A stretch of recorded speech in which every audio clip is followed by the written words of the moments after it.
आज का जो ये लेक्चर होने वाला है बहुत ज्यादा इंपॉर्टेंट होने वाला है। ये नॉट ओनली बेटा आपके लिए डीवी बोलो, सीबीएसई बोलो, चाहे एनसीईआरटी, हिमाचल बोर्ड है, पंजाब बोर्ड है, जो मर्जी बोर्ड है, सबके लिए ये जो वर्कशीट आज हम करने वाले हैं, ये जो टॉपिक आज हम करने वाले हैं, सबके लिए बहुत ज्यादा इंपॉर्टेंट है। ठीक है। और ध्यान देना है, मैं इतने इजी और इतने परफेक्शन के साथ ये टॉपिक आपको क्लियर करने वाला हूं कि आपके क्रिस्टल क्लियर हो जाएगा, ऑन टिप्स हो जाएगा। ठीक है, कॉन्सेप्ट से। आपका तो ये चैप्टर आइडेंटिटी से है। ठीक है, तो आइडेंटिटी से मैं बताऊंगा किस तरह से आइडेंटिटी को यूज किया जाता है यहाँ पे। ठीक है, पूरे बेसिक लेवल से ये बहुत इंपॉर्टेंट होने वाला है। अगर आप एक बार कॉन्सेप्ट के थ्रू ये वर्कशीट कर जाओगे, उसके बाद 9th class, 10th class, NCERT, CBSE, DAV, जो मर्जी बुक उठा दो, आप इस टॉपिक को, इस फैक्टराइजेशन को बिल्कुल इजीली कर पाओगे। कर रहा हूं कि ये जो वीडियो है आपका, ये सभी बच्चों के लिए, नॉट जो मेरे पास पढ़ रहे हैं उनके लिए ही नहीं, ऑफलाइन ऑनलाइन। आदर्श ब्रिलियंट एकेडमी पहली एक एकेडमी ऐसी है इस एरिया में, पहली एक ऐसी एकेडमी है जो हाइब्रिड है, ऑनलाइन के साथ ऑफलाइन के साथ साथ जो है ऑनलाइन भी हम लोग जो है बच्चों को पढ़ाते हैं। लेकिन बहुत कम ऐसी वीडियोस होती है जो हम अपने यूट्यूब चैनल पे डालते हैं। ये लाइव क्लासेस होती है, इतनी अच्छी क्वालिटी नहीं मिलेगी आपको, क्योंकि ये लाइव चल रही होती है। और बिल्कुल हूबहू कॉपी हम लोग जो है यूट्यूब चैनल पे डाल लेते हैं, अगर कहीं इंपॉर्टेंट हो तो इसलिए बहुत कम वीडियो डालते हैं हम लोग यूट्यूब चैनल पे, या फिर आदर्श ब्रिलियंट एकेडमी का जो फेसबुक पेज है, तो बहुत कम वीडियोस आप लोगों को वहां पे मिलेगी। लेकिन ये इंपॉर्टेंट है, इसलिए इसको अपलोड किया जाएगा, ये बात मैं पहले ही आपको बता रहा हूं। ठीक है जी। तो आज का आपका टॉपिक है फैक्टराइजेशन। Yes. क्योंकि ये डीएवी का सिलेबस है, डीएवी की वर्कशीट है, तो चैप्टर का नाम है एल्जेब्रिक आइडेंटिटीज। तो हमें आइडेंटिटी, सबसे पहले जो आइडेंटिटी यहाँ पे यूज होने वाली है वो भी हम साथ में टॉपिक के टॉप में लिख लेंगे। लेकिन उससे पहले जो भी क्वेश्चन है, ठीक है, बेटा क्वेश्चन शेयर करना, कोई सा क्वेश्चन शेयर करना, कोई सा पार्ट शेयर करना आप। Sir, x whole square plus 14x plus 33. ये क्वेश्चन है, सबसे पहले बेटा हमें समझना होगा इसको। ठीक है, ये जो भी इक्वेशन, मैं इस एल्जेब्रिक एक्सप्रेशन को इक्वेशन लेके चलूंगा। ठीक है, तो सबसे पहले हमें इसको समझना होगा, इसकी स्टैंडर्ड फॉर्म समझनी होगी। ये है standard quadratic equation. Standard quadratic equation माने, क्वाड्रेटिक इक्वेशन वो इक्वेशन होती है जिस इक्वेशन की मैक्सिमम पावर 2 होती है। ठीक है, और मैं यहां पे स्टैंडर्ड क्वाड्रेटिक इक्वेशन भी लिख लूंगा। स्टैंडर्ड क्वाड्रेटिक इक्वेशन क्या है? A x square plus b x plus c is equal to 0। ठीक है, अभी यहां पे क्या है? ए क्या है? एक्स स्क्वेयर का कोफिशिएंट है। ये एक्स स्क्वेयर का क्या है?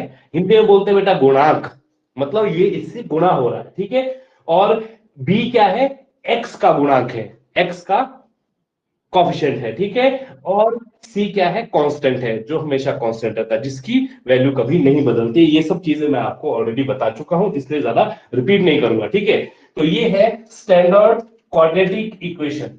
स्टैंडर्ड क्वाड्रेटिक इक्वेशन का अब तक आपको से 8th क्लास तक, 9th क्लास में भी मेरे ख्याल से नहीं है। तो एक ही तरीका है सॉल्व करने का, सिर्फ एक ही तरीका है जो आपको इस पैटर्न में आपके सिलेबस में है अभी तक। 10th क्लास में जब आप जाओगे, फिर आप देखोगे क्वाड्रेटिक फॉर्मूला, फिर एक और तरीका आपको वहां पे इंट्रोड्यूस कराया जाएगा सिलेबस में कि एक और तरीका भी है। लेकिन तब तक के लिए अभी सिर्फ एक ही तरीका है जो हम यहां पर आज यूज करने वाले हैं। और स्टैंडर्ड क्वाड्रेटिक इक्वेशन को सॉल्व करने के लिए यहां पे आइडेंटिटी जो हम यूज करने वाले हैं, वो भी मैं साथ में यहां पे लिख रहा हूं। ठीक है, x plus a x plus b is equal to, board नजर आ रहा है आपको? Yes, sir. X square plus a plus b bracket close, बाहर है x जो मल्टीप्लाई होगा a प्लस बी से, and plus product of a b. अब देखो बेटा ए बी क्या है यहाँ पे, ये मैं पूरा आपको अच्छे से आपने ध्यान देना है, ठीक है। कोई चीज समझ में नहीं आती एक बार नहीं 10 बार पूछनी है, ठीक है। अभी हमारे पास स्टैंडर्ड क्वाड्रेटिक इक्वेशन है। सबसे पहले जो एनसीईआरटी में है, हम उस तरीके को जो बोलते हैं by splitting middle term, factorisation by splitting middle term. हम मिडल टर्म को स्प्लिट कर देते हैं, मिडल टर्म को क्या कर देते हैं, स्प्लिट कर देते हैं, ठीक है। और उसका भी तरीका मैं आपको बताऊंगा अभी कि एनसीईआरटी में किस तरह से इसको एक्सप्लेन किया गया है। चीज वही है, मेथड वही है, ठीक है। लेकिन यहां पे हम आपके सिलेबस के अकॉर्डिंग यहां पे साथ में आइडेंटिटीज को भी लेके भी चलेंगे, बट पहले हम इसको सॉल्व कर देते हैं बाय स्प्लिटिंग मिडल टर्म, ठीक है। मिडल टर्म स्प्लिट करने के लिए सबसे पहले हमें क्या करना पड़ेगा, समझना होगा कि यहाँ पे क्या है। यहाँ देखो एक्स स्क्वायर का कोफिशिएंट नहीं है, नहीं है का मतलब होता है बेटा 1, नहीं है का मतलब है 1, ठीक है। और b क्या है, b की वैल्यू क्या है, यहाँ पे x का कोफिशिएंट क्या है 14, ठीक है। तो a हो गया यहाँ पे 1, b हो गया यहाँ पे 14, इसको अभी भूल जाओ, ये नहीं है अभी, ठीक है, ये आउट ऑफ बाउंड्री समझ लो इसको अभी, ठीक है। और c की वैल्यू आपकी ये है, ठीक है। तीन चीजें मैंने बताई आपको, a b और c, ठीक है। अभी ध्यान क्या रखना है, अभी आपको ध्यान क्या रखना है, सबसे पहला तरीका स्टेप वन में a multiply by c, a multiply by c। भाई a क्या है, a 1 है जी, एक्स स्क्वायर का कोफिशिएंट है, ठीक है। और c क्या है, सी जी 33 है, कांस्टेंट है, इसकी वैल्यू कभी नहीं बदलती, कांस्टेंट की वैल्यू, ठीक है। इनको मल्टीप्लाई किया तो रिजल्ट क्या आया, 33 1 जा 33, ओके। एक चीज हमें पता लगी, ठीक है।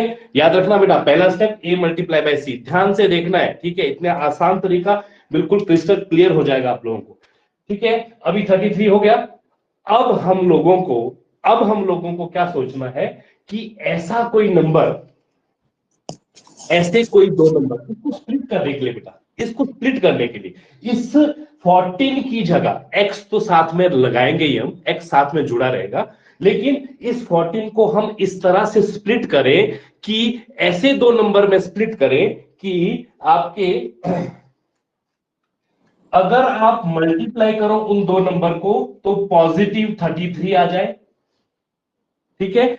और अगर आप प्लस करो या माइनस करो, प्लस करो या माइनस करो चलेगा, दोनों में से कुछ भी कर सकते हो एज पर रिक्वायरमेंट, ठीक है। आपको 14 आ जाए, ठीक है। प्लस करो या माइनस करो आपको 14 आ जाए। देखो ये अभी छोटे छोटे नंबर है, ये हम अपने इस दिमाग पे जोर लगा के सोच के आ जाएगा ये डायरेक्टली।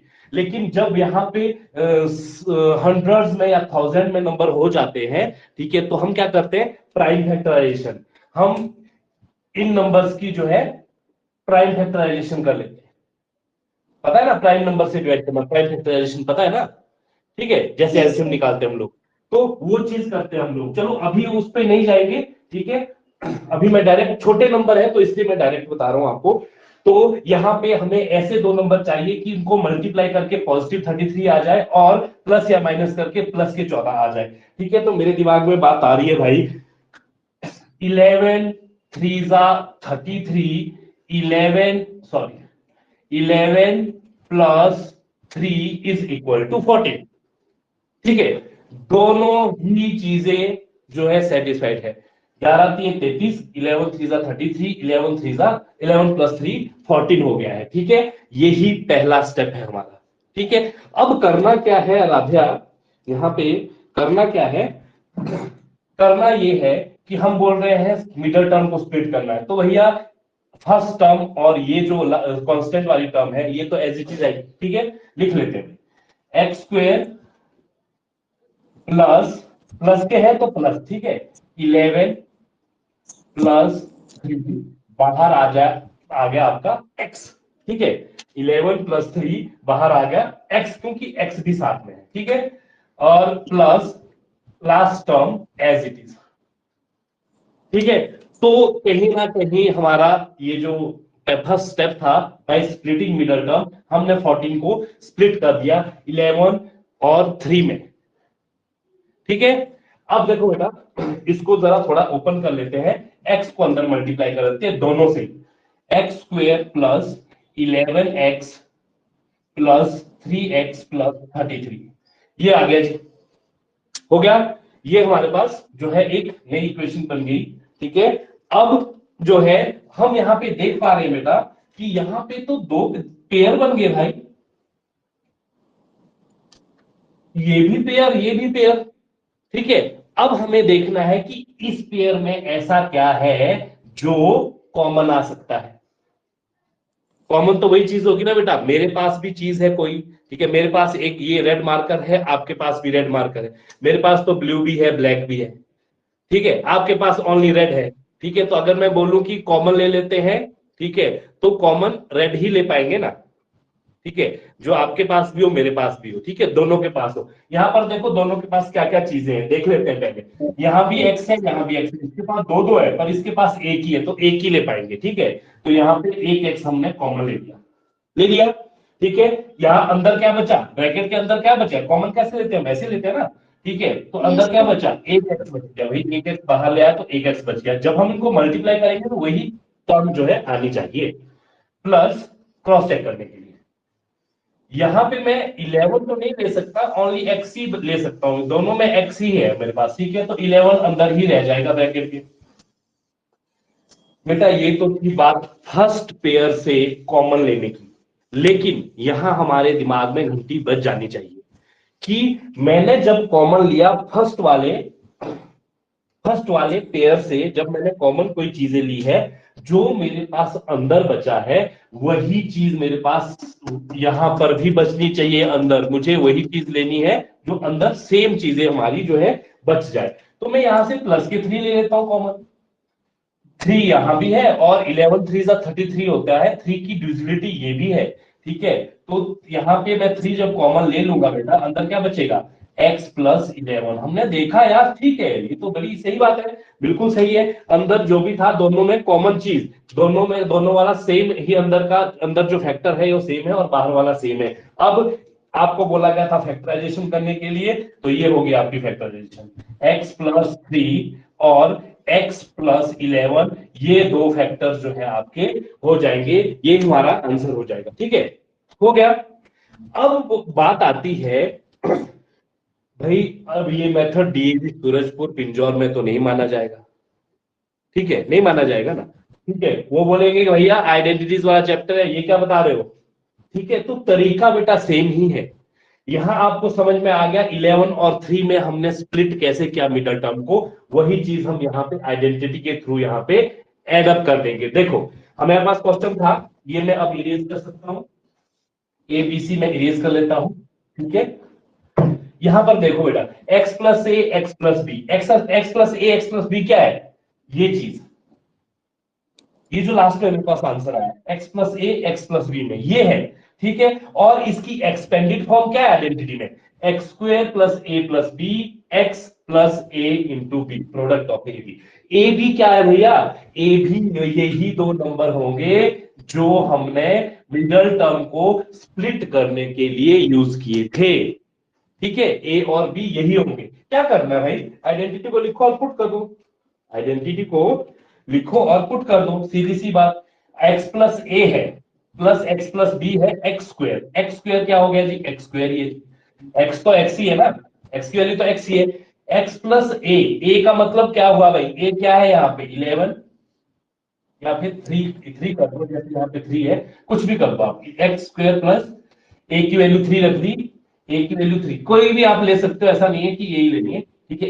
एक्स स्क्वायर प्लस 3 हो गया, ठीक है, इस तरह से है ना। चलो आइडेंटिटी पे चलते हैं, हमने यूज आइडेंटिटी यहां से करनी है, same as x square plus a plus b, ठीक है, बाहर एक्स प्लस ए और बी का प्रोडक्ट, हमने इस स्टैंडर्ड क्वाड्रेटिक इक्वेशन को अकॉर्डिंग टू आइडेंटिटी हमने ये यहां पे यूज कर दिया, एक्सपेंड कर दिया, ठीक है। ए की वैल्यू 3 और बी की 11, या फिर ए की 11 बी की 3, डजंट मैटर, कोई फर्क नहीं पड़ता, ठीक है, हो गया जी। अब इसी को आगे सॉल्व करो, अब अगर आपको ये इस फॉर्म में आ गई है तो अब आप इसको इस फॉर्म में लिख सकते हो। आपको पता है यार यहाँ पे ए क्या है, ये है, बी क्या है 11 है, ठीक है। अब आप डायरेक्ट जो है इस चीज को लिख सकते हो। जब आपने ये फॉर्म में लिख लिया है तो आप डायरेक्ट इस फॉर्म में लिख सकते हो, ठीक है। इसका मतलब क्या हुआ, यही हुआ, ठीक है। अब आप डायरेक्ट इसको इस फॉर्म में लिख सकते हो, मतलब यहां से आपका स्टेप आ गया डायरेक्ट ये, और यही आपका आंसर हो जाएगा। एक बार आंसर चेक करना बेटा अपने वर्कशीट में।